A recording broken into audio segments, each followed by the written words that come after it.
आज की इस वीडियो की में हम बात करेंगे एक पुरानी कहावत की,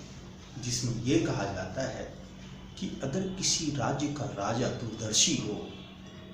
तो राज्य हमेशा जो है अपने दुश्मनों से सुरक्षित रहता है और आंतरिक तौर पर भी काफ़ी मजबूत रहता है। और ऐसा ही मॉडर्न टाइम में भारत में भी हुआ है। एक दूरदर्शी प्रधानमंत्री ने समय रहते ही जो है चाइना के मंसूबों को भांप लिया था, जिसके कारण उन्होंने जो है समय रहते जो है उसके हिसाब से प्लानिंग बनाना शुरू कर दिया था। मैं बात कर रहा हूँ प्रधानमंत्री अटल बिहारी वाजपेयी की, जिन्होंने जो है समय रहते चाइना के मंसूबों को भांपते हुए जो है उसके अनुसार जो है अपनी रणनीतियाँ जो है बनानी शुरू कर दी थी। जैसा कि आपको पता ही होगा कि पूर्व प्रधानमंत्री अटल बिहारी वाजपेयी ने कई ऐसे रणनीतिक कार्य किए, जिसके वजह से आज जो है भारत जो है काफ़ी क्षेत्रों में आगे बढ़ता जा रहा है। इस वीडियो में मैं बात करने जा रहा हूँ गंगा मेकांग परियोजना या फिर मेकांग गंगा कॉर्पोरेशन के बारे में। ये कॉर्पोरेशन की शुरुआत जो है सन 2000 में जो है आसियान सहयोग संगठन जो है दक्षिण पूर्वी एशियाई देशों का, उसका मंत्री स्तरीय बैठक जो है जुलाई जो है 2000 में जो है आयोजित हुआ था। और वो हुआ था आपका जो है बैंकॉक में हुआ था। उस मीटिंग के इतर जो है 6 देशों के मंत्रियों ने जो है अलग से एक बैठक की थी और उसमें जो है मेकांग गंगा कॉर्पोरेशन का गठन करने का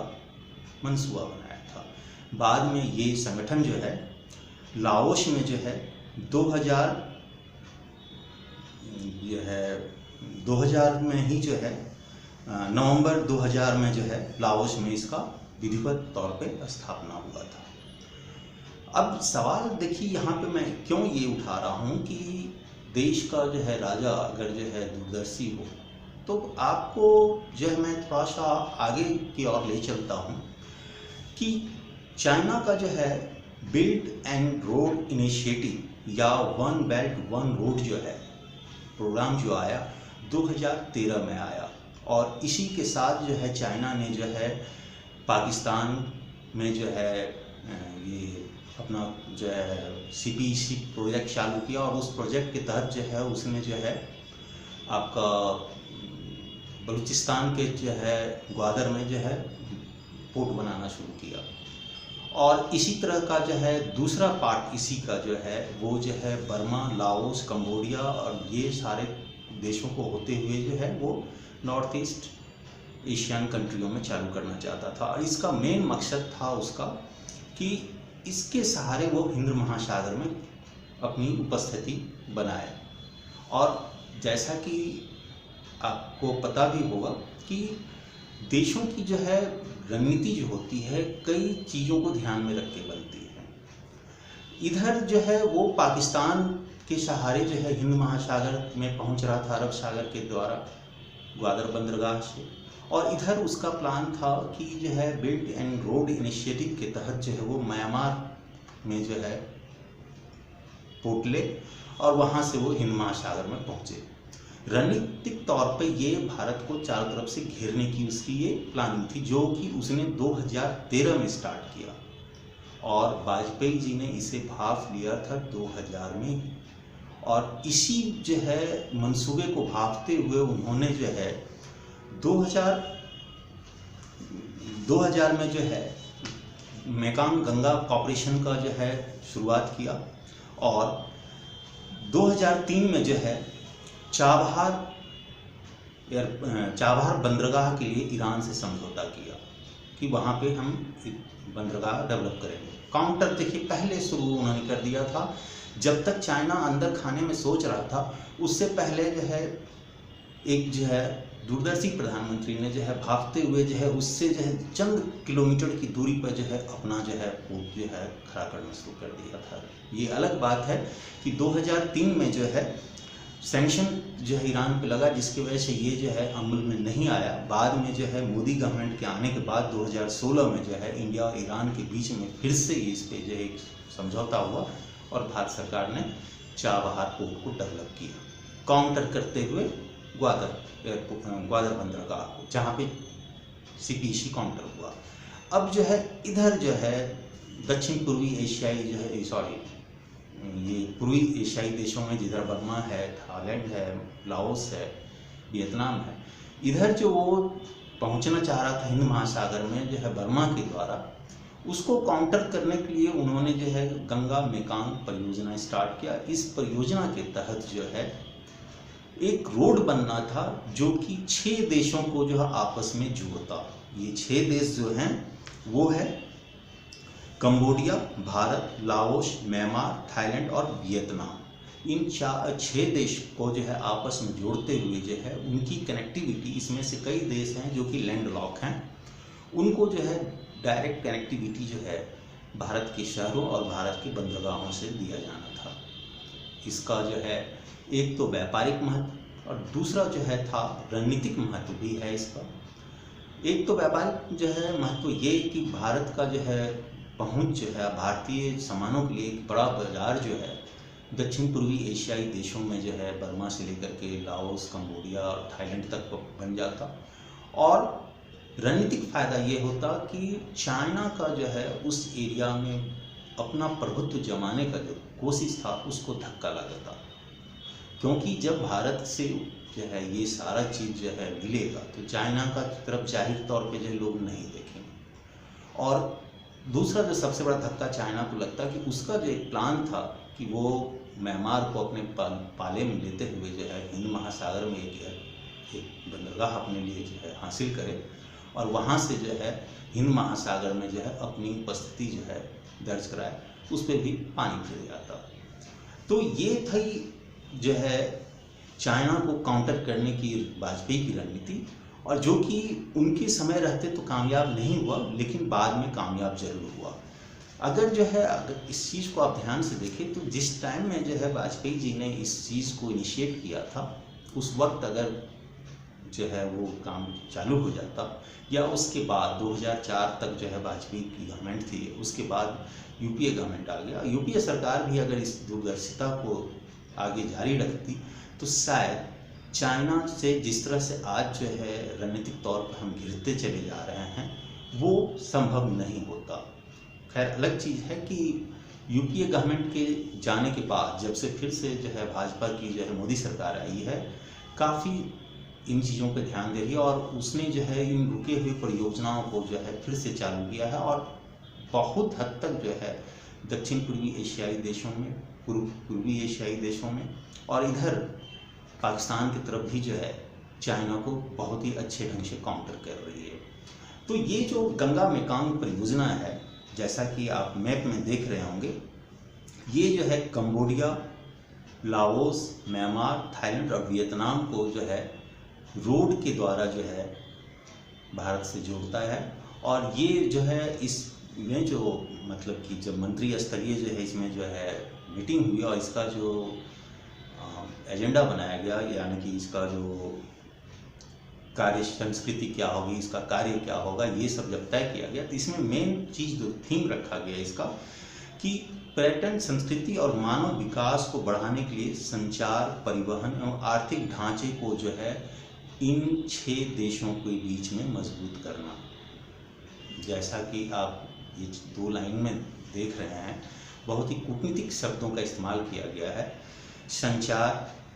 परिवहन, मानव विकास, संस्कृति और पर्यटन। संस्कृति और पर्यटन जो है एक देश के लोगों को दूसरे देश के लोगों के पास लाएगा, करीब लाएगा, उनके बीच जो है घनिष्ठता और आपसी समझ को विकसित करेगा। मानव जो है विकास उसी से जो है जुड़ा हुआ चीज़ है, जो कि संचार और जो है परिवहन में इंडिकेट करता है। संचार और परिवहन अगर जो है बढ़ता है तो जाहिर सी बात है व्यापार बढ़ेगा, व्यापार बढ़ेगा तो आर्थिक गतिविधि बढ़ेगी और आर्थिक हित जो है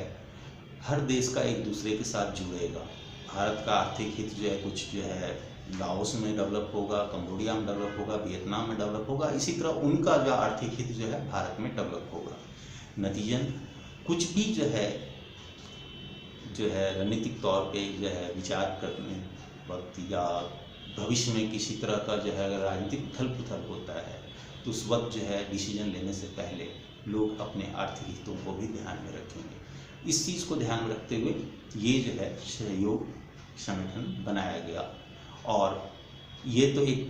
मेन जो है थीम था जो कि फ्रंट में लोगों को दिखता है, लेकिन जो पर्दे के पीछे कूटनीतिक गलियारे में या राजनीतिक गलियारे में जो बातें रह जाती है, जो कि पर्दे के पीछे होता है, जो कि उपयुक्त समय आने पे बाहर दिखता है, वो ये होता कि चाइना का जो मंसूबा था कि इन देशों में अपनी आर्थिक गतिविधियों को बढ़ाए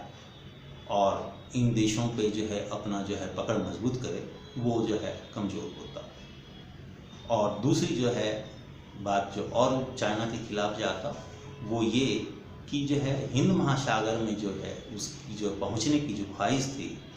इन देशों के बीच से रास्ता लेते हुए म्यांमार के द्वारा, वो भी जो है ख़त्म हो जाएगा। क्योंकि जब भारत से उनकी ज़रूरतें पूरी होगी तो जाहिर सी बात है वो चाइना की तरफ नहीं जाएंगे। और इन्हीं मंसूबों को ध्यान में रखते हुए जो है गंगा मेकांग परियोजना की जो है स्थापना किया गया। और इसका जो चार्टर्ड है वो चार्टर्ड ये कहता है कि अल्फ़ाबेटिकली जो है हर देश जो है इसके जो है मतलब कि जो है चेयरमैन होंगे और